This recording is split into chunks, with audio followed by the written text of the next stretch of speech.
La biología de la creencia. Por el Dr. Bruce Harold Lipton. Capítulo 4. La nueva física. Con los pies bien plantados en el vacío.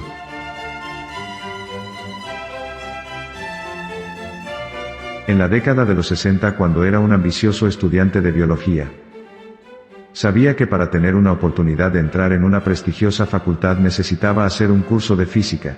Mi facultad ofrecía un curso básico de introducción, algo como física básica, que explicaba los temas fundamentales: la gravedad, el electromagnetismo, la acústica, las poleas y los planos inclinados, de forma que los estudiantes de otras ramas pudieran entenderlos. También había otra asignatura llamada física cuántica, pero la mayor parte de mis compañeros la evitaba como si fuese una plaga. La física cuántica estaba envuelta en el misterio. Los aspirantes a biólogos estábamos convencidos de que era una ciencia muy extraña. Creíamos que solo los estudiantes de física, los masoquistas y los chiflados se arriesgarían a perder 5 créditos en una asignatura que tenía por premisa: ahora lo ves, ahora no lo ves. En aquellos días, la única razón por la que habría cursado la asignatura de física cuántica era por el extraordinario caché que daba en las fiestas. En los días de Sonny y Cher hubiera sido 3 chic decir: oye, nena, yo curso física cuántica. ¿Qué haces tú? Sin embargo, puede que ni siquiera eso sea cierto. Nunca había ningún físico cuántico en las fiestas, de hecho. Tampoco en ningún otro sitio. No creo que salieran mucho. Así pues, revisé mi expediente académico. Sopesé las opciones. Me decidí por lo fácil y cogí la física básica. Quería ser biólogo. No me interesaba que las aspiraciones de mi carrera dependieran de un físico con una regla en la mano, que cantara las alabanzas de los efímeros bosones y los quarks. Tanto yo como la mayoría de los estudiantes de biología le prestábamos poca atención a la física cuántica, mientras continuábamos nuestros estudios en las ciencias de la vida. Como era de esperar, dada nuestra actitud, los biólogos no sabemos mucho sobre física. Con todas esas ecuaciones y cálculos, sabía algo sobre la gravedad. Las cosas pesadas tienden a acabar en el fondo y las ligeras en la parte superior. Sabía que algunos pigmentos vegetales, como la clorofila, y otros pigmentos visuales animales, como la rodopsina de la retina, absorbían algunos de los colores de la luz y eran ciegos a otros. Sabía incluso un poco acerca de la temperatura. Las altas temperaturas inactivan las moléculas biológicas causando que se derritan, y las bajas temperaturas congelan y conservan las moléculas. Estoy exagerando, por supuesto, para recalcar la idea de que los biólogos, por lo general, no saben mucha física. Mi falta de conocimiento sobre física cuántica explica por qué, incluso después de rechazar la biología centrada en el núcleo y pasarme a la membrana, todavía seguía sin comprender del todo las implicaciones de ese cambio. Sabía que las proteínas integrales de membrana se acoplan a las señales externas del entorno para activar la célula, pero puesto que no sabía nada del universo cuántico, no apreciaba por entero la naturaleza de las señales ambientales que desencadenaban el proceso. No fue hasta 1982, una década después de que terminara la licenciatura, cuando por fin comprendí la cantidad de cosas que me había perdido por no cursar la asignatura de física cuántica en la facultad. Creo que si me hubiera introducido en el universo cuántico en la facultad, me habría convertido en un biólogo renegado mucho antes. Sin embargo, aquel día de 1982 estaba sentado en el suelo de un almacén de Berkeley, California, a 2.500 kilómetros de mi casa, lamentando el hecho de haber comprometido mi carrera científica en un intento fallido de producir un espectáculo de rock y rollo. El grupo y yo estábamos colgados, nos habíamos quedado sin dinero después de 6 meses, Estaba sin Blanca y siempre que le entregaba mi tarjeta de crédito a algún comerciante, aparecía en la pantalla una calavera con las tibias cruzadas. Vivíamos de café y bollos, mientras atravesábamos las fases del sufrimiento. De Elizabeth Kubler-Ross. Ante la muerte de nuestro espectáculo. Negación. Ira. Negociación o regateo. Depresión y, finalmente, aceptación. Kubler-Ross. 1997. Sin embargo, en aquel momento de aceptación, el estridente y electrónico timbre de un teléfono rompió el oscuro silencio de aquella tumba de cemento con forma de almacén. A pesar del incesante e insoportable sonido del teléfono, el grupo y yo ignoramos la llamada. No era para nosotros, nadie sabía que estábamos allí. A la postre, el gerente del almacén cogió la llamada y restauró el bendito silencio, en mitad de aquel sosegado ambiente. Oí que el gerente respondía: sí. Está aquí. En ese momento aparté la mirada de mi negra existencia, y vi que me ofrecían el auricular del teléfono. Era una llamada de la facultad caribeña que me había contratado 2 años antes. El decano de la facultad se había pasado 2 días siguiendo mi errático rastro, desde Wisconsin a California, para preguntarme si estaba interesado en dar, de nuevo, clases de anatomía. ¿Que si estaba interesado? ¿Es el Papa católico? ¿Cuándo quiere que vaya? Fue mi respuesta. Él respondió: ayer. Le dije que estaría encantado de aceptar el trabajo, pero que necesitaba un adelanto del sueldo. La facultad me envió el dinero ese mismo día y dividí los ingresos con el grupo. Después volé de vuelta a Madison a fin de prepararme para una larga estancia en el trópico. Me despedí de mis hijas y metí a toda prisa en la maleta la ropa y algunos objetos personales. Menos de 24 horas después, me encontraba una vez más en el aeropuerto de O'Hare, esperando el vuelo de la Pan America World Airways hacia el Jardín del Edén. Sin duda, a estas alturas te estarás preguntando: ¿qué tiene que ver mi fallida carrera de músico con la física cuántica? Bienvenido a mi heterodoxo estilo de narración. Para aquellos de pensamiento lineal, voy a aclarar que hemos vuelto oficialmente a la física cuántica, a través de la cual aprendí que los científicos jamás llegarán a comprender los misterios del universo utilizando solo el pensamiento lineal.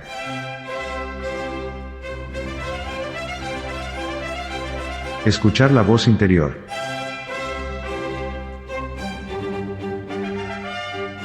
Mientras esperaba la salida del vuelo, de pronto me di cuenta de que no tenía nada para leer durante las 5 horas que estaría atrapado en el asiento del avión. Momentos antes de que se cerraran las puertas, abandoné la fila y corrí hacia la librería del vestíbulo. La tarea de elegir un libro entre los centenares de posibilidades.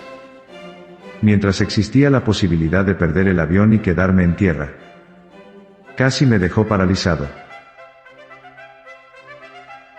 En medio de semejante estado de confusión, de repente me fijé en un libro titulado El Código del Universo.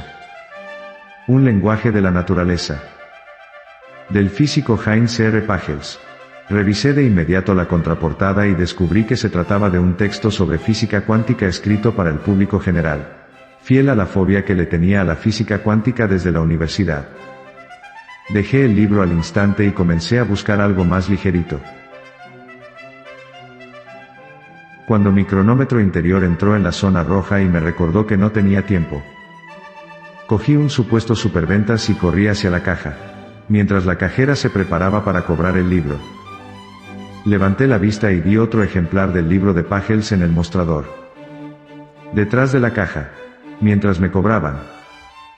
Cuando ya casi no me quedaba tiempo, dejé por fin a un lado mi aversión por la física cuántica, y le pedí a la cajera que añadiera un ejemplar del Código del Universo.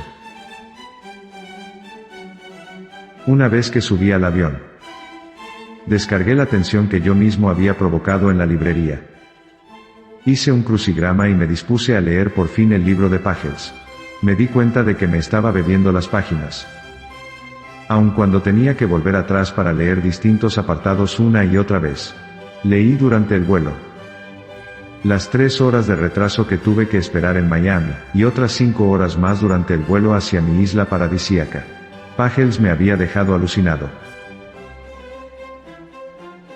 Antes de subir al avión que me llevaría a Chicago. No tenía ni idea de que la física cuántica fuera importante en modo alguno para la biología.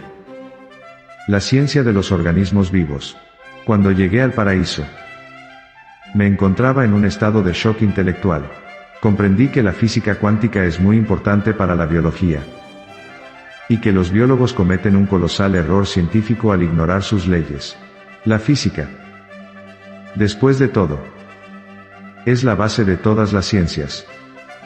Aunque los biólogos nos basamos en la anticuada, aunque más ordenada versión newtoniana, del funcionamiento del mundo, nos apegamos al mundo físico de Newton e ignoramos el mundo cuántico invisible de Einstein, en el que la materia en realidad está compuesta por energía, y en el que no existen los términos absolutos. Desde el punto de vista atómico, la materia ni siquiera existe con exactitud, tan solo tiene una tendencia a existir. Todas mis certezas con respecto a la biología y a la física se habían hecho añicos. Al volver la vista atrás, me percato de que debería haberme resultado obvio, al igual que a los demás biólogos, que la física newtoniana, por elegante y reconfortante que pueda parecerles a los científicos hiperracionalistas, no puede ofrecer toda la verdad sobre el cuerpo humano, y mucho menos sobre el universo. La ciencia médica no deja de avanzar, pero los organismos vivos se niegan testarudamente a dejarse cuantificar. Se realiza un descubrimiento tras otro acerca de los mecanismos de las señales químicas, entre las que se incluyen las hormonas, las citocinas, que controlan el sistema inmunológico, los factores de crecimiento y los supresores tumorales, que no pueden explicar los fenómenos paranormales, las curaciones espontáneas, los fenómenos psíquicos, las asombrosas demostraciones de fuerza y resistencia, la habilidad para caminar sobre las brasas de un fuego sin quemarse, la capacidad de la acupuntura para disminuir el dolor mediante la canalización del ki a lo largo del cuerpo y otros muchos fenómenos paranormales.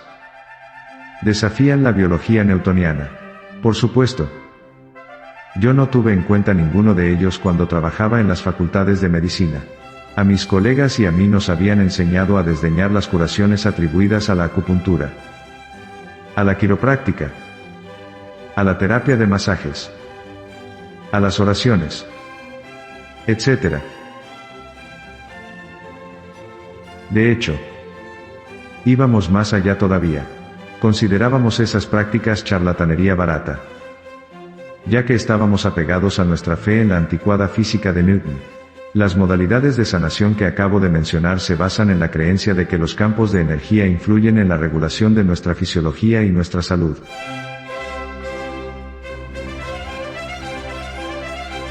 La ilusión de la materia.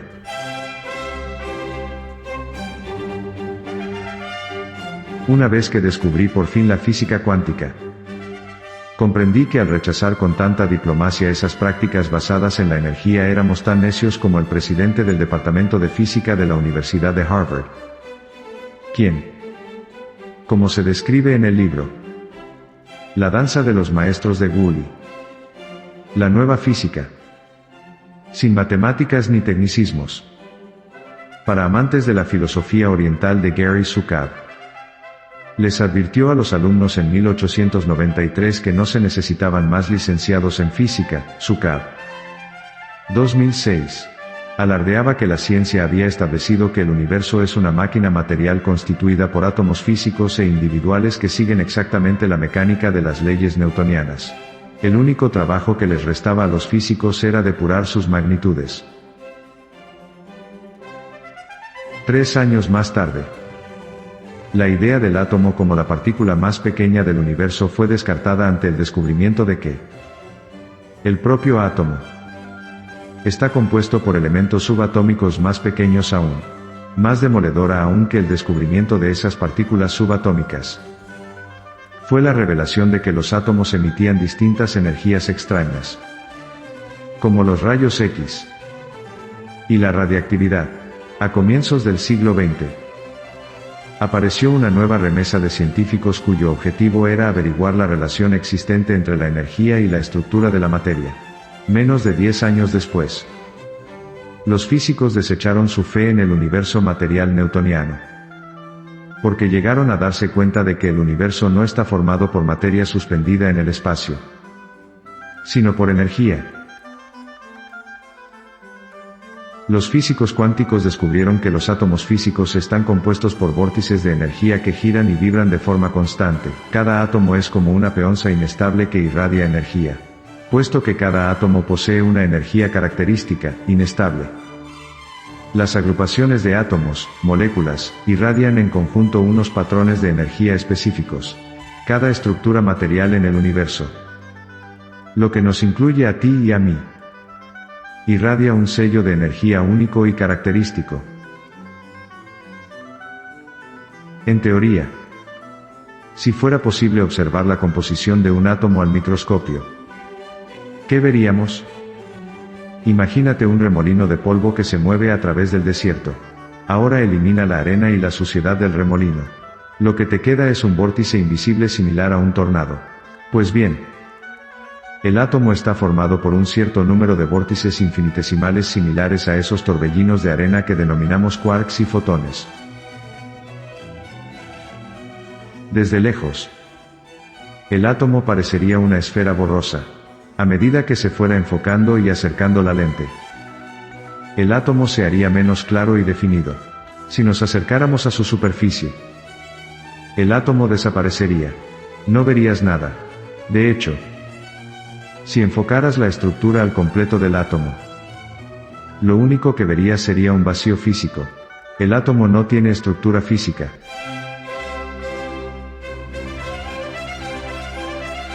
El emperador no tiene ropa.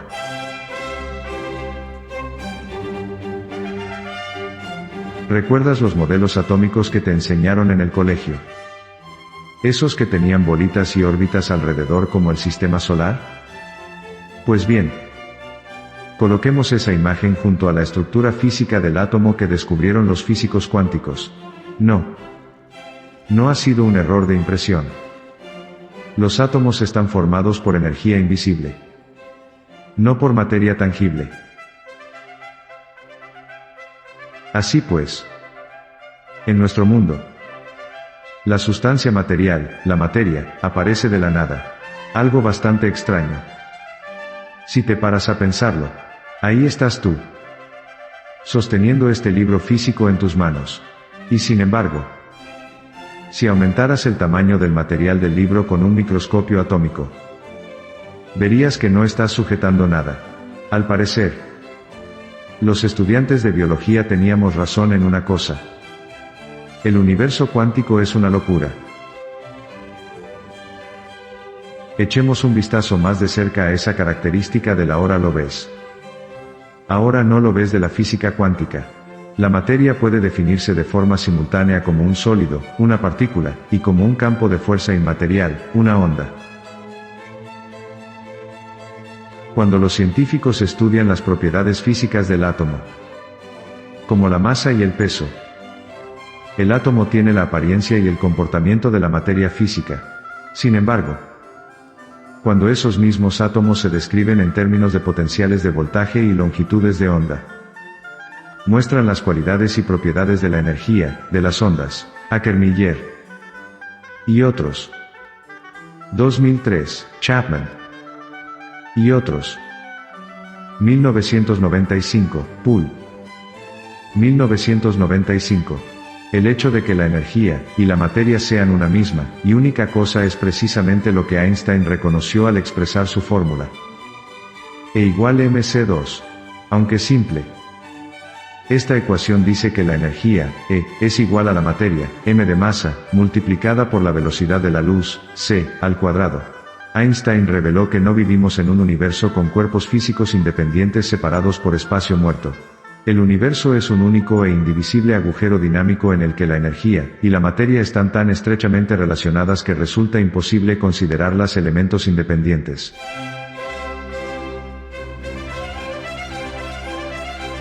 No son efectos secundarios. Son efectos.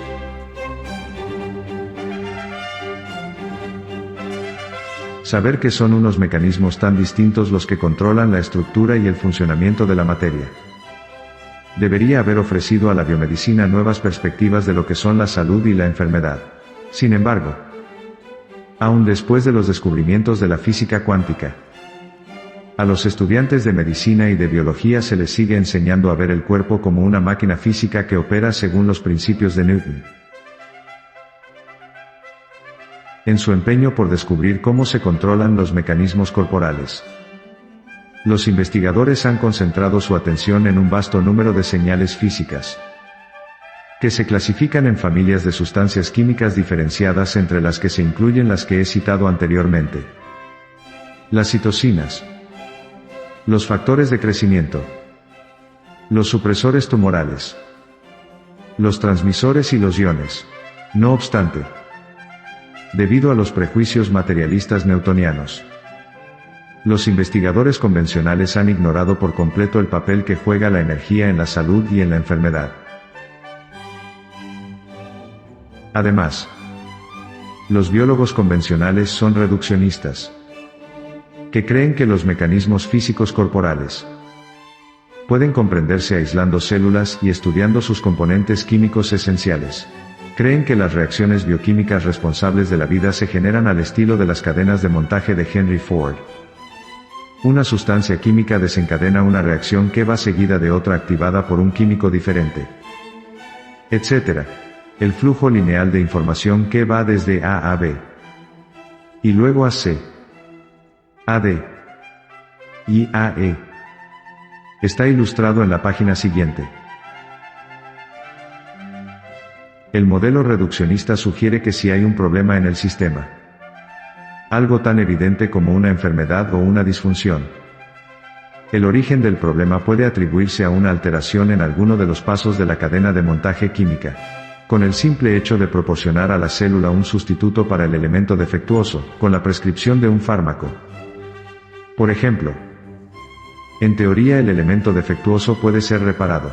Esta asunción es la que anima a los investigadores de la industria farmacéutica a buscar píldoras mágicas y genes de diseño. No obstante, la perspectiva cuántica revela que el universo es una integración de campos de energía interdependientes que están inmersos en una complicada red de interacciones. Los científicos biomédicos están muy confundidos, ya que no reconocen la enorme complejidad de la comunicación existente entre las partes físicas y los campos de energía que conforman el todo. La visión reduccionista del flujo lineal de información es una característica del universo newtoniano. Por el contrario, el flujo de información en el universo cuántico es holístico. Los constituyentes celulares están intrincados en una red de informaciones de muy diversa índole. Observa la ilustración de la página siguiente. Una disfunción biológica puede ser la consecuencia de un error en la comunicación, producida en cualquiera de las rutas que constituyen el flujo de información. Para restaurar el equilibrio químico de este complejo sistema interactivo, hace falta mucho más que limitarse a ajustar una de las rutas de información con un fármaco.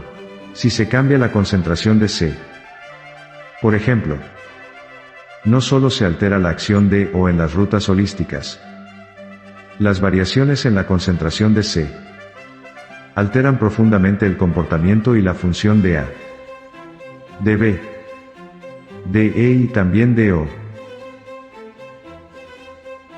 Una vez que comprendí la naturaleza de las complejas interacciones existentes entre la materia y la energía, supe que la visión reduccionista y lineal, A mayor que B, mayor que C, mayor que O, mayor que E, no puede llegar a darnos siquiera una idea aproximada de la enfermedad.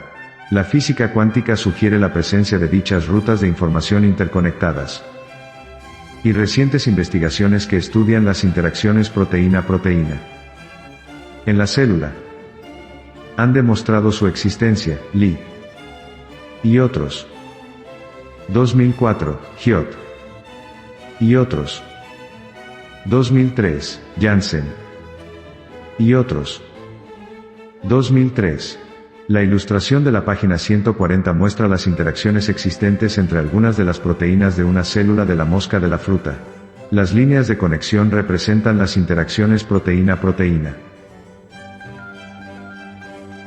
Como es evidente, las disfunciones biológicas pueden ser el resultado de un error de comunicación en cualquiera de las rutas de ese complicado sistema. Si se cambian los parámetros de una proteína en un punto dado diagonal dentro de ese complejo de rutas, se alterarán de forma inevitable los parámetros de otras proteínas en innumerables puntos de la red. Además, echa un vistazo a los 7 círculos de la ilustración siguiente, en la que las proteínas están agrupadas según su función biológica. Fíjate en que las proteínas dentro de un grupo funcional, por ejemplo el que está implicado en la diferenciación sexual, el de la flecha, también influyen en proteínas con una función completamente diferente, como las encargadas de la síntesis de ARN, por ejemplo, la ARN helicasa. Los científicos newtonianos no aprecian en toda su extensión el vasto sistema de comunicación existente entre las redes de información biológica celulares. Mapa de las interacciones de un pequeño grupo de proteínas celulares, círculos sombreados y numerados, encontradas en una célula de Drosophila, mosca de la fruta. La mayoría de las proteínas están asociadas con la síntesis y el metabolismo de las moléculas de ARN. Las proteínas encerradas dentro de los óvalos están agrupadas según sus rutas específicas funcionales. Las líneas de conexión representan las interacciones proteína-proteína. Las interconexiones entre las diferentes rutas ponen de manifiesto cómo el hecho de alterar los parámetros de una proteína puede provocar considerables efectos secundarios sobre otra ruta relacionada. Y pueden provocarse más efectos secundarios en cadena cuando una proteína común se utiliza para funciones muy distintas. Por ejemplo, la proteína RBP, un retinol binding protein. La proteína fijadora de retinol se utiliza en el metabolismo del ARN, pero también en rutas asociadas con la diferenciación sexual. Reimpreso con la autorización de Science 302 2.1727-1736. Copyright 2003 AAS. El mapa de esta red de rutas de información pone de manifiesto los peligros de la prescripción de fármacos. Ahora podemos ver por qué los fármacos vienen acompañados de folletos informativos que enumeran sus numerosos efectos secundarios, que van desde los simplemente molestos hasta los mortales. Cuando se introduce un fármaco en el organismo para tratar una disfunción proteica, es inevitable que ese fármaco interactúe con otra proteína al menos, y posiblemente con muchas otras. La complejidad de los efectos secundarios reside también en el hecho de que los sistemas biológicos son redundantes. Es posible que las mismas señales o moléculas proteicas se utilicen en distintos órganos y tejidos, donde desencadenan funciones totalmente diferentes. Por ejemplo, cuando se receta un fármaco para corregir una disfunción en una de las rutas cardíacas, ese fármaco penetra en el torrente sanguíneo y se extiende por todo el cuerpo. Este medicamento cardíaco puede alterar sin querer la función del sistema nervioso si el cerebro también utiliza los componentes de la ruta de información cardíaca. Aunque esta redundancia complica los efectos de la prescripción de fármacos, es otra de las admirables consecuencias de la evolución.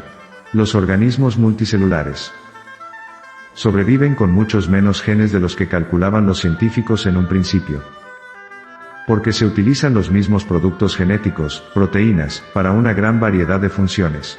Es algo similar a utilizar las 27 letras de nuestro alfabeto para componer todas y cada una de las palabras de nuestra lengua.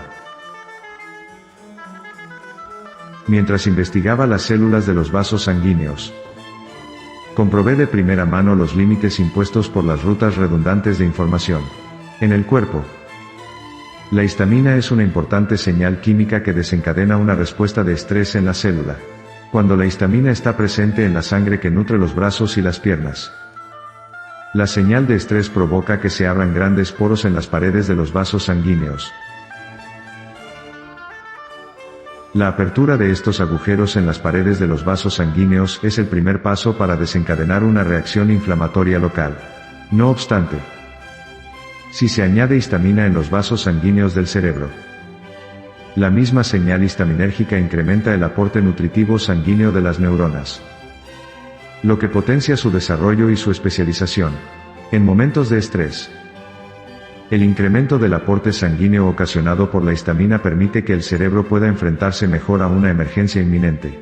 Este es un buen ejemplo de cómo una misma señal puede ocasionar dos efectos diametralmente opuestos según el lugar donde sea liberada. Lipton y otros. 1991. Una de las características más ingeniosas del sofisticado sistema de señales de nuestro cuerpo es su especificidad. Si te haces un arañazo con una rama de hiedra venenosa, la molesta picazón que notas es consecuencia de la liberación de histamina, la molécula que activa la respuesta inflamatoria ante la presencia en sangre del alérgeno de la hiedra, puesto que no hay necesidad de que la picazón se extienda por todo el cuerpo. La histamina solo se libera en el lugar del arañazo. De forma similar, cuando una persona se enfrenta a una situación de estrés, la liberación de histamina en el cerebro incrementa el aporte sanguíneo en el tejido nervioso, lo que potencia el procesamiento neuronal necesario para la supervivencia. La liberación de histamina en el cerebro para enfrentarse a situaciones de tensión está restringida, y no desencadena el inicio de la respuesta inflamatoria en otras partes del cuerpo, al igual que la Guardia Nacional estadounidense. La histamina se despliega solo allí donde se necesita y únicamente durante el tiempo necesario. Sin embargo, la mayoría de los fármacos industriales no poseen semejante especificidad. Cuando se toma un antihistamínico para combatir la picazón de un prurito alérgico, el fármaco ingerido se distribuye por todo el organismo, y afecta a todos los receptores de histamina, estén donde estén.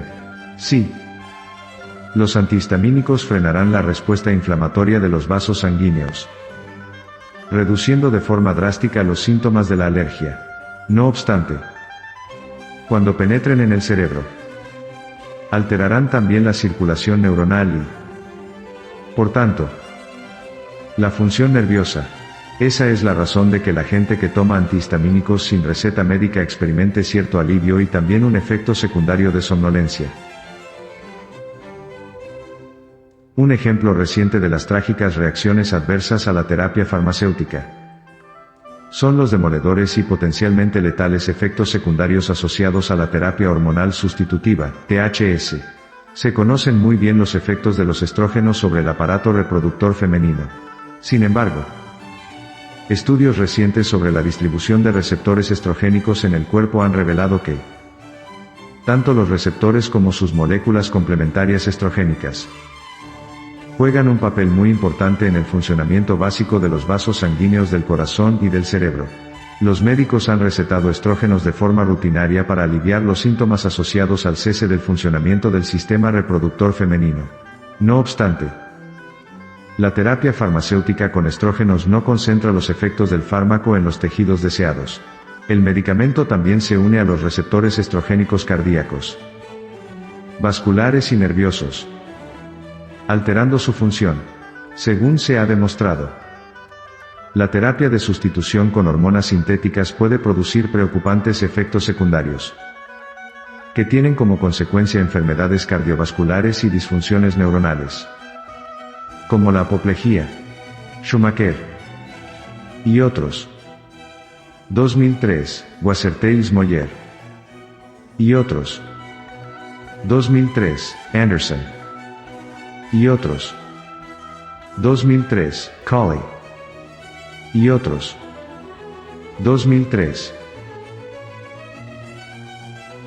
Los efectos adversos de los fármacos, como los que contribuyen a la controversia de la terapia hormonal sustitutiva, son la razón fundamental de que la iatrogenia, las enfermedades resultantes de los tratamientos médicos, sea una de las principales causas de muerte. De acuerdo con las conservadoras estimaciones publicadas en Journal of the American Medical Association, las enfermedades iatrogénicas son la tercera causa de muerte en Estados Unidos. Más de 120.000 personas mueren cada año a causa de los efectos adversos de los medicamentos. Starfield. 2000. No obstante, un estudio más reciente basado en los resultados de un seguimiento de 10 años de las estadísticas gubernamentales revela que las cifras son aún más descorazonadoras. No. Y otros. 2003. Este estudio concluye que las enfermedades iatrogénicas son la primera causa de muerte en Estados Unidos, y que las reacciones adversas a los fármacos recetados son responsables de más de 300.000 muertes cada año. Estos datos estadísticos resultan abrumadores. En especial para una profesión cuyo objetivo es curar, y que ha desdeñado con arrogancia los 3.000 años de eficacia de la medicina oriental, por considerarla poco científica, a pesar de que está basada en un conocimiento más profundo del universo. Hace miles de años, mucho antes de que los científicos occidentales descubrieran las leyes del universo cuántico, los asiáticos ya honraban a la energía como el factor principal de la salud y el bienestar. En la medicina oriental, el cuerpo se define mediante un complicado despliegue de líneas de energía llamadas meridianos. En los diagramas fisiológicos chinos, esta red de energía se asemeja a la de un circuito electrónico impreso, con la ayuda de instrumentos tales como las agujas de acupuntura. Los terapeutas chinos evalúan los circuitos de energía de sus pacientes, de la misma forma que un electricista testa los circuitos en busca de patologías eléctricas o cortocircuitos.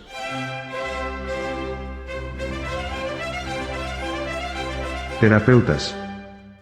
Los chivos expiatorios farmacéuticos.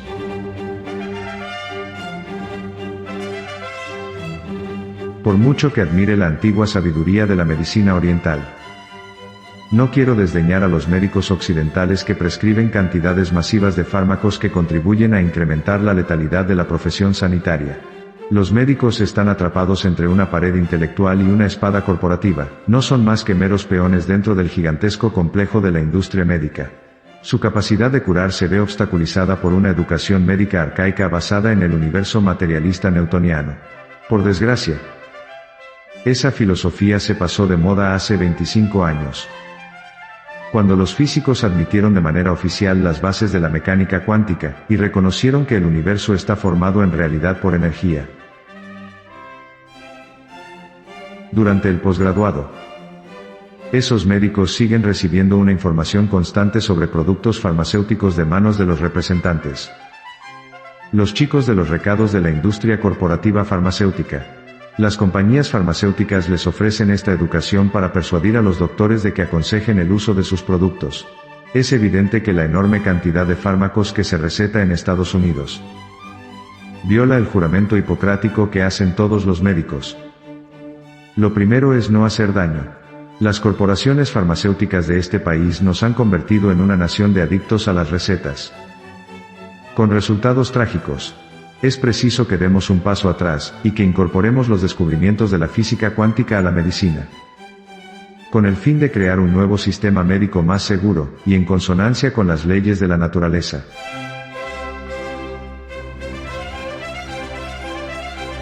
Física y medicina. Tarde. Mal y nunca.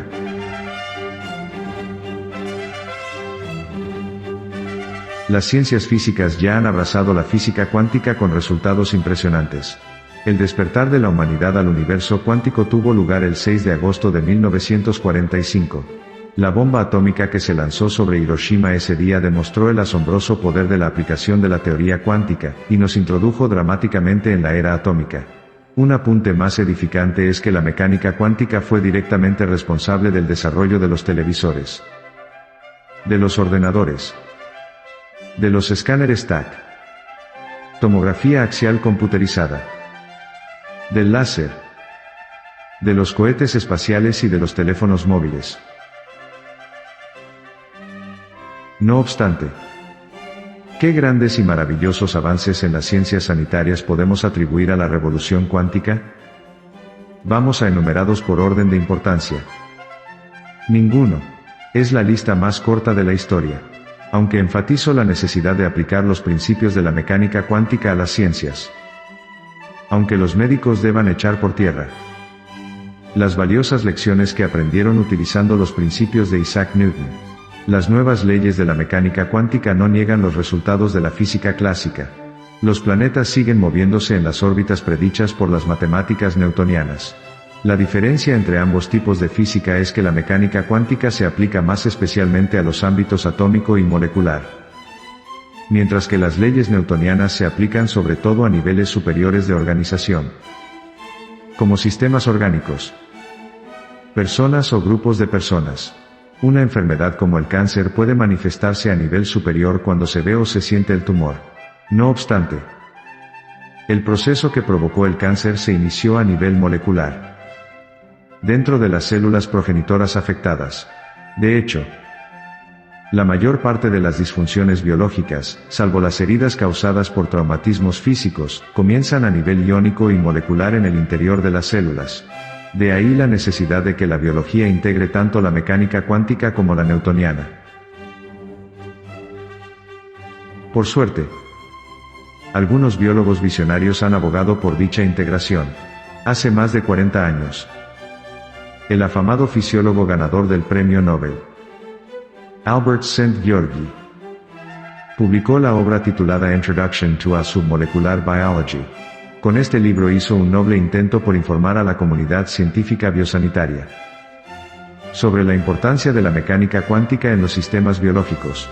Por desgracia, sus convencionales colegas, quienes consideraban que aquel libro no contenía otra cosa que los desvaríos seniles del que una vez fuera un hombre brillante, se limitaron a lamentar la pérdida de su antiguo colega.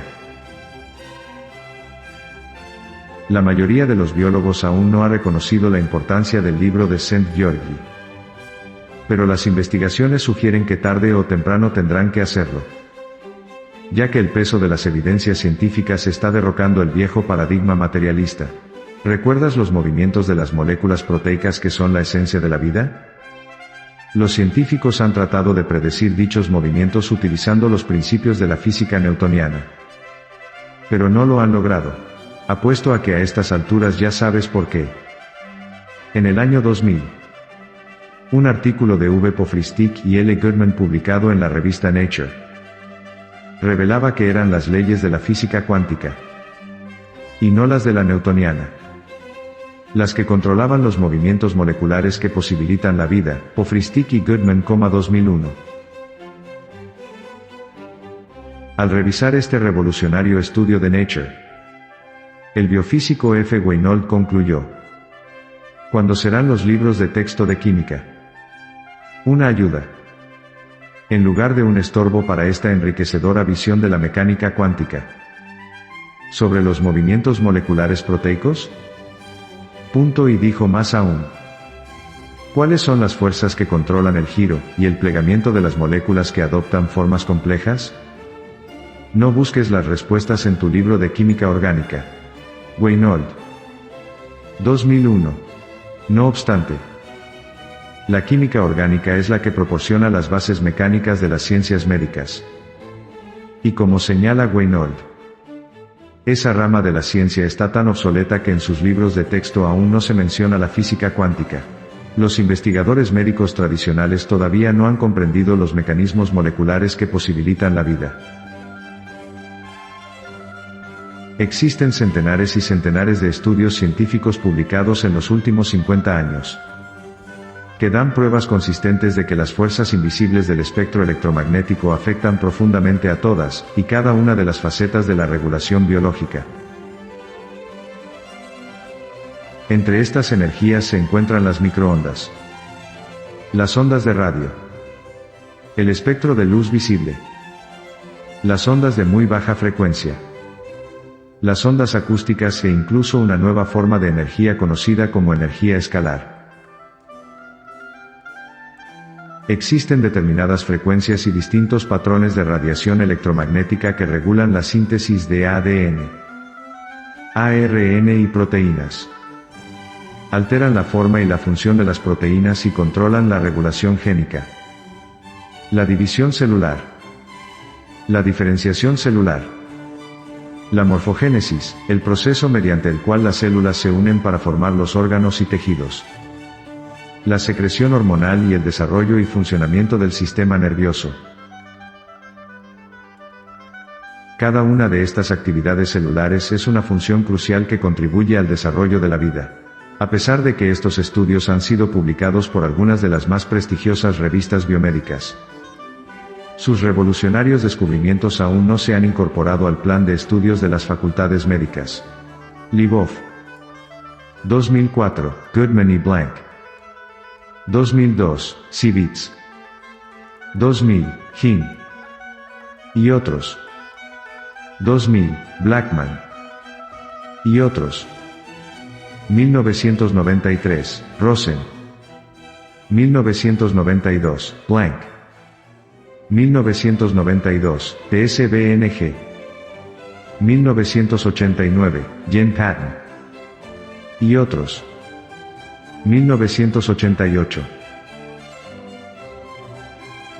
Un importante estudio de hace 30 años llevado a cabo por C.W.F. Clare, un biofísico de la Universidad de Oxford, calculaba y comparaba la eficacia de la información transferida mediante señales de energía y señales químicas en los sistemas biológicos. Su investigación, la resonancia en bioenergética, publicado en Annals of the New York Academy of Science, revelaba que los mecanismos de las señales energéticas, tales como las frecuencias electromagnéticas, son 100 veces más eficaces a la hora de transmitir la información del entorno que las señales físicas como las hormonas, los neurotransmisores, los factores de crecimiento, etc. Clare. 1974. No es de extrañar que las señales energéticas sean más efectivas en las moléculas físicas. La información que puede transmitirse está directamente relacionada con la energía disponible en la molécula. No obstante, el acoplamiento químico que utilizan para transferir la información está acompañado por una pérdida masiva de energía, debido al calor que se produce al generar y al romper los enlaces químicos, puesto que la mayor parte de la energía molecular se pierde en el acoplamiento químico. La pequeña cantidad de energía restante limita la cantidad de información que puede transmitirse como señal. Sabemos que los organismos vivos deben recibir e interpretar señales ambientales para permanecer con vida. De hecho, la supervivencia está directamente relacionada con la velocidad y la eficacia de la transferencia de las señales.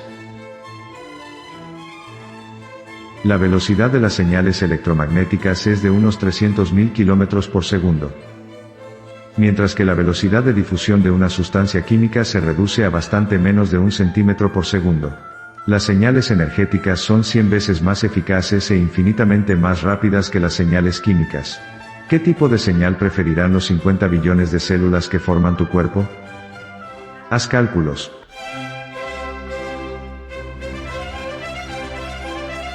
Comprar el fármaco.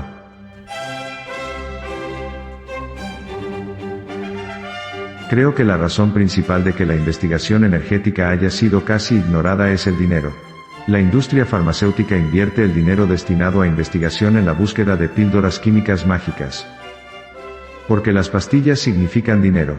Si la energía sanadora pudiera venderse en forma de pastillas, los fabricantes farmacéuticos se mostrarían interesados de inmediato.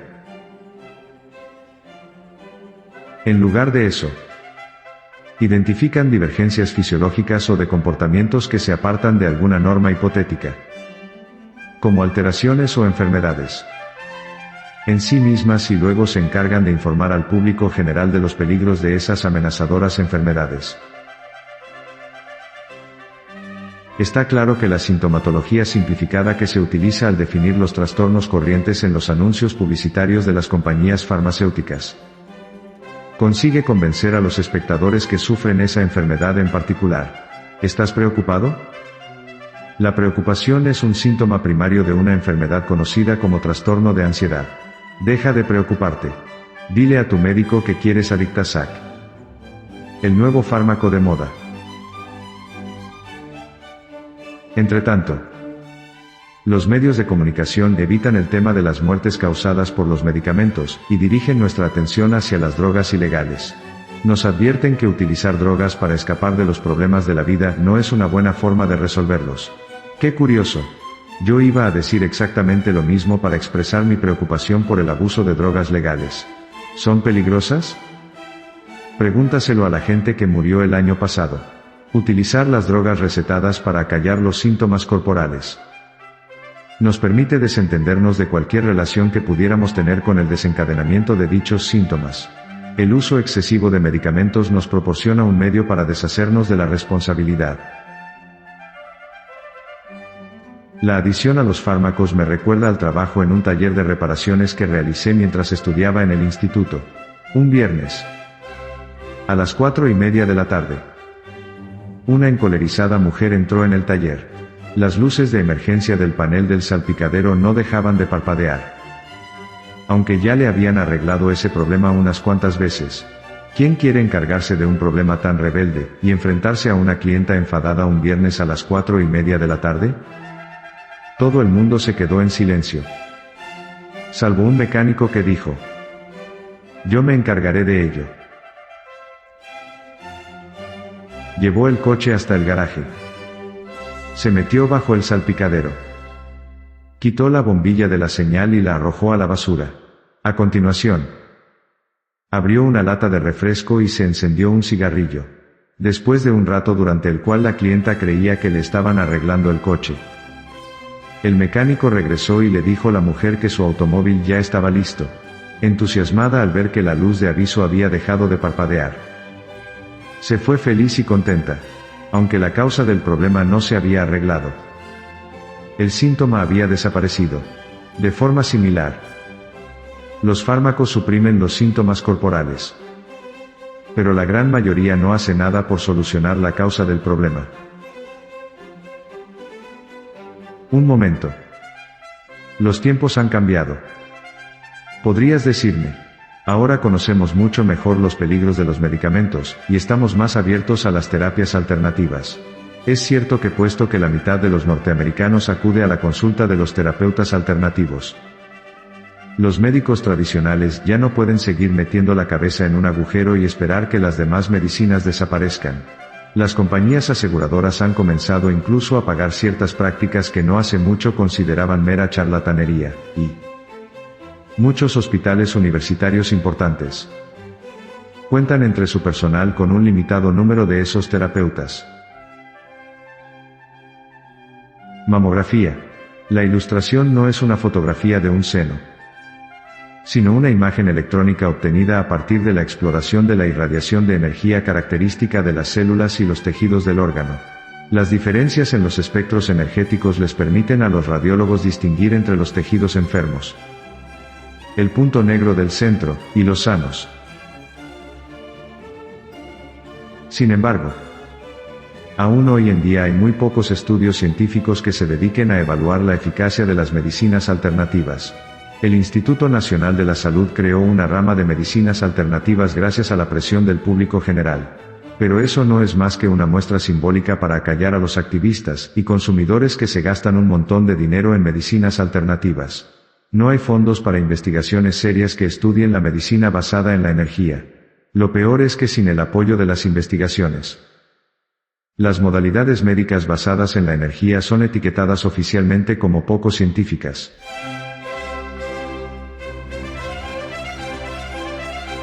Buenas vibraciones, malas vibraciones y el lenguaje de la energía.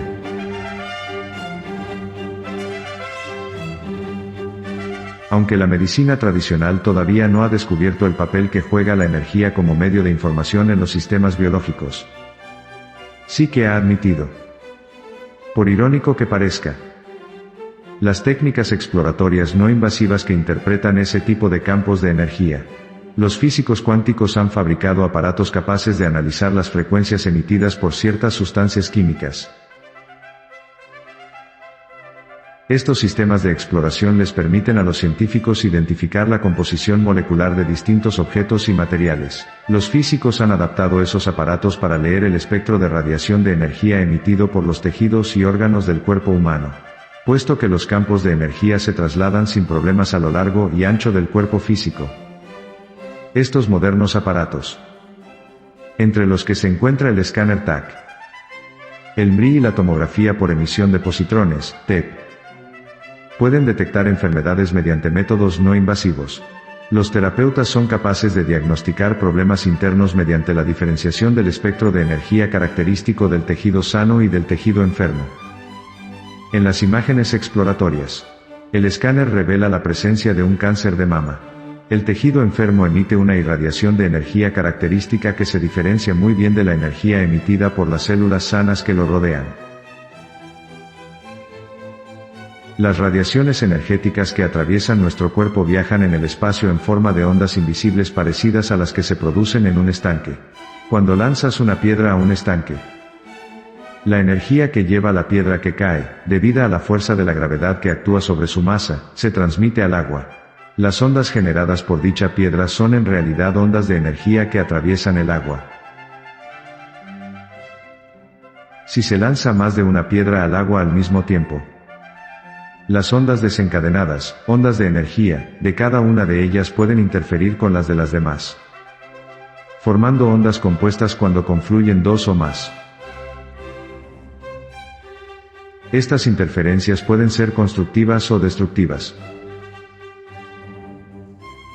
Interferencia constructiva. En la figura 1, dos trenes de ondas se mueven a lo largo de la superficie del agua en sentido opuesto, tal y como se ilustra. Tanto la onda A como la onda B se acercan la una a la otra con las ondas en fase. En este caso, ambas ondas marcan la tónica con sus amplitudes negativas.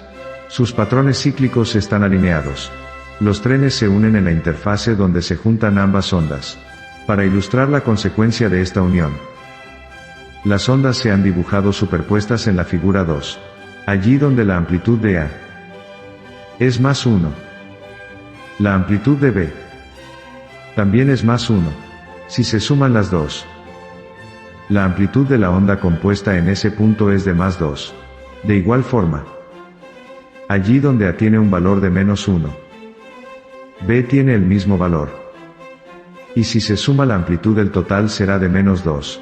La onda compuesta resultante tiene una amplitud mayor, y está representada en la figura 3.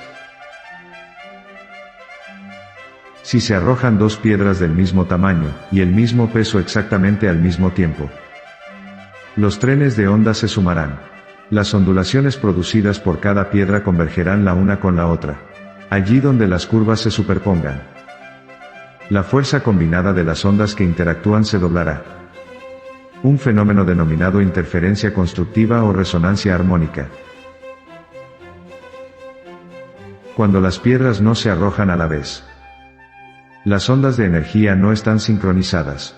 Cuando una onda sube, la otra baja. Este desfase entre las ondas de energía hace que se anulen la una a la otra en el punto de convergencia, en lugar de multiplicar por 2 la energía allí donde las ondas se unen. El agua se queda en calma. No hay ondas. Este fenómeno se denomina interferencia destructiva. En la figura 1, el tren de ondas ocasionado por la primera piedra, denominado onda A, se mueve de izquierda a derecha. La onda B, que se mueve de derecha a izquierda, representa las alteraciones producidas por una segunda piedra arrojada poco después que la primera, puesto que las piedras no golpean el agua al mismo tiempo. Las ondas no estarán en fase cuando se unan en la interfase, sino que estarán desfasadas. En la ilustración, la onda A avanza con una amplitud negativa mientras que la onda B lo hace con amplitud positiva. Cuando se encuentran en la figura 2, las ondas son una imagen especular la una de la otra. La máxima amplitud, más 1, de una onda se alinea con la amplitud mínima, menos 1, de la otra y viceversa, tal y como se muestra en la figura 3. El valor de la amplitud de cada onda anula el de la otra, de manera que la onda compuesta tiene una amplitud de 0. Es decir, es plana y no hay onda. El comportamiento de las ondas de energía es muy importante en la medicina, ya que las frecuencias de vibración pueden alterar las propiedades físicas y químicas de un átomo con la misma eficacia que señales físicas, como la histamina o los estrógenos, puesto que los átomos están en continuo movimiento, algo que puede medirse por su vibración. Crean patrones de ondas similares a las que se propagan desde la piedra que se arroja al estanque. Cada átomo es único, ya que la distribución de sus cargas positivas y negativas, unida a la velocidad de giro, genera una vibración o patrón de frecuencia específicos. Ostman, 2000. Los científicos han ideado una manera de detener por completo el movimiento de un átomo aprovechando sus ondas energéticas. Primero identifican la frecuencia de un átomo específico, y después sintonizan un láser con esa misma frecuencia. Aunque el átomo y la frecuencia fotoeléctrica emiten un mismo patrón de ondas, las ondas del láser están diseñadas para estar desfasadas con las del átomo.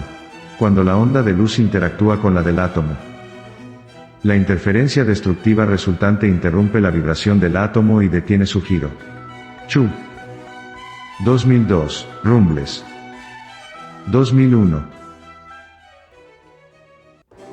Cuando en lugar de paralizar un átomo se desea potenciar su movimiento, hay que encontrar vibraciones que creen una resonancia armónica. Estas vibraciones pueden ser electromagnéticas o acústicas.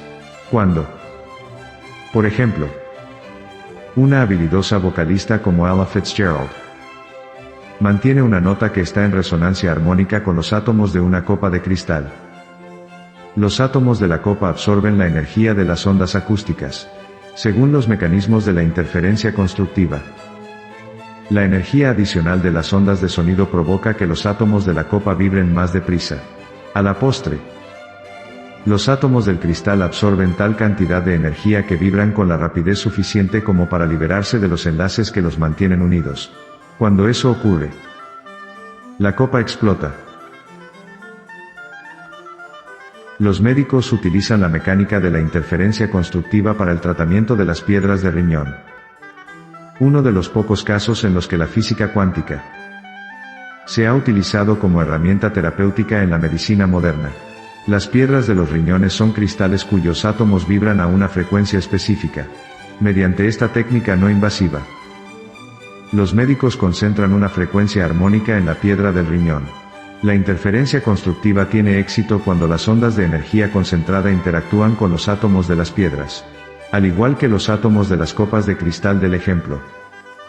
Los átomos de las piedras del riñón vibran tan deprisa que la piedra estalla y se disuelve.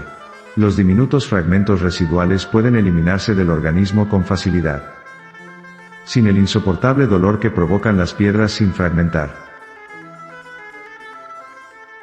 La ciencia física sugiere que esa misma mecánica de resonancia armónica que hace posible que ondas acústicas destruyan el cristal o una piedra en el riñón, puede utilizarse también para actuar sobre las funciones químicas de nuestro cuerpo. Sin embargo, los biólogos no han explorado aún esos mecanismos con el entusiasmo con el que buscan nuevos fármacos. Toda una desgracia, ya que hay suficientes pruebas científicas para sospechar que podríamos utilizar las ondas como agentes terapéuticos, de la misma forma que modificamos estructuras químicas con fármacos. Hubo un tiempo en la historia de la medicina en el que la electroterapia se utilizaba mucho. A finales del siglo XIX, la creación de baterías y otros aparatos que producían campos electromagnéticos llevó a la rápida fabricación de máquinas cuyo fin era curar enfermedades.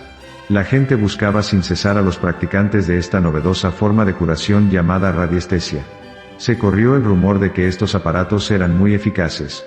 De hecho, se volvieron tan populares que las revistas publicaban anuncios que decían algo así como: conviértete en radiestesista por solo $9,99. Instrucciones incluidas. En 1894, alrededor de 10.000 terapeutas estadounidenses, junto con un número incalculable de consumidores domésticos, utilizaban la electroterapia de forma regular. En 1895, D. Palmer creó la ciencia de la quiropráctica. Palmer se dio cuenta de que el flujo de energía que atraviesa el sistema nervioso es de crucial importancia para la salud. Se centró en la mecánica de la columna vertebral. El conducto que contiene los nervios espinales que llevan la información al cuerpo desde el cerebro. Desarrolló técnicas para evaluar y sintonizar el flujo de información mediante el ajuste de la tensión y presión de las vértebras. La profesión médica comenzó a sentirse amenazada por los quiroprácticos de Palmer. Y también por los sanadores homeopáticos. Los radiestesistas y otros terapeutas que no recetaban fármacos, y que se estaban haciendo con gran parte de su negocio. La Fundación Carnegie publicó el informe Flexner de 1910. En el que se exigía que las prácticas médicas estuvieran basadas en ciencias acreditadas, puesto que los físicos aún no habían descubierto el universo cuántico. La medicina basada en la energía resultaba incomprensible para la ciencia. Denunciados por la Asociación Médica Norteamericana. Los quiroprácticos y otros terapeutas cuyas técnicas se basaban en la energía adquirieron mala reputación. Los radiestesistas desaparecieron por completo. En los últimos 40 años, los quiroprácticos han realizado grandes avances en las artes de la curación. En 1990, los quiroprácticos ganaron una larga batalla legal contra el monopolio médico. Y la Asociación Médica Norteamericana fue juzgada culpable de un intento ilegal por destruir la profesión. Desde entonces, los quiroprácticos han extendido su ámbito de influencia, y ahora incluso son aceptados en algunos hospitales. Y, a pesar del azaroso pasado de la electroterapia, los neurólogos están llevando a cabo nuevas y emocionantes investigaciones en el área de las terapias basadas en la energía vibratoria. Hace mucho tiempo que se admitió que el cerebro era un órgano eléctrico. Razón por la cual la terapia de electroshock se utilizó antiguamente para tratar la depresión. Sin embargo, los científicos trabajan ahora en métodos menos invasivos para tratar el cerebro. Un reciente artículo publicado en Science anunciaba los efectos beneficiosos de la estimulación magnética transcraneal, EMT, que estimula el cerebro con campos magnéticos, Helmut. 2001, Ayet. 2000. La EMT es una versión actualizada de las técnicas de curación radiestésicas que se practicaban en el siglo XIX, y que fueron denunciadas en su día por la medicina tradicional. Los nuevos estudios sugieren que la EMT puede llegar a ser una importante herramienta terapéutica, si se usa de la forma adecuada. Puede atenuar la depresión y los estados alterados de conciencia. Está claro que necesitamos una investigación multidisciplinar en esta área prometedora y sobresaliente. Una investigación que integre la física cuántica, la ingeniería eléctrica, la química y también la biología. Semejante investigación sería muy bien acogida, ya que es muy probable que dé como resultado terapias con menos efectos secundarios que los fármacos. Sin embargo, la investigación solo confirmará lo que tanto los científicos como los no científicos ya saben sin ser conscientes de ello. Todos los organismos, incluyendo a los humanos, se comunican e interpretan su entorno mediante la evaluación de campos de energía, puesto que los humanos somos tan dependientes del lenguaje hablado y escrito. Hemos descuidado nuestro sistema sensorial de comunicación basado en la energía. Al igual que con cualquier otra función biológica, la falta de uso conduce a la atrofia. Resulta muy curioso que los aborígenes sigan utilizando esa capacidad extrasensorial en su vida diaria. En ellos no existe esa atrofia sensorial. Por ejemplo, los aborígenes australianos pueden percibir dónde está el agua enterrada bajo la arena. Y los chamanes amazónicos pueden comunicarse con las energías de sus plantas medicinales. Estoy seguro de que en ocasiones sentirás un vestigio de ese antiguo mecanismo de percepción sensorial. ¿No has notado alguna vez que quedabas sin energías mientras caminabas de noche por una calle oscura? ¿Qué era eso que notabas? Interferencias destructivas. Al igual que las piedras desfasadas que se lanzan al estanque o, en la jerga popular, malas vibraciones. ¿Recuerdas cuando te encontraste inesperadamente con esa persona tan especial y te sentiste tan lleno de energía? ¿Que habrías sido capaz de volar hasta las nubes? Estabas experimentando una interferencia constructiva o lo que comúnmente conocemos como buenas vibraciones. Cuando deseché la idea de que somos materia inerte, supe no solo que la ciencia de la carrera que había elegido estaba anticuada, sino que yo también necesitaba crear más interferencias constructivas en mi vida. Necesitaba sintonizarme con la inspiración de la física cuántica, en lugar de concentrarme en crear energías armónicas en mi vida. Pasaba por la vida a la buena de Dios, consumiendo energía sin ton ni son. Sería lo mismo que calentar una casa en pleno invierno, y dejar las puertas y las ventanas abiertas. Comencé a cerrar esas ventanas y esas puertas, y a examinar cuidadosamente en qué gastaba mi energía. Me resultó bastante fácil cerrar algunas de ellas. Por ejemplo, fue fácil desechar actividades que consumen energía, como los claustros de la facultad. Fue más difícil deshacerme de los extenuantes pensamientos derrotistas que por lo general me rondaban la cabeza. Los pensamientos consumen energía, al igual que participar en una carrera, tal y como veremos en el capítulo siguiente. Necesitaba una puesta a punto cuántica, y, como ya he dejado claro, también la biomedicina. Sin embargo, tal y como he dicho con anterioridad, todavía estamos en mitad de un lento proceso de cambio en la medicina, un cambio impulsado por un número cada vez más elevado de consumidores que buscan medicinas alternativas. Le ha costado mucho tiempo, pero la revolución biológica cuántica ya está en marcha. La medicina establecida será finalmente expulsada entre gritos y pataleos por la fuerza de la revolución cuántica.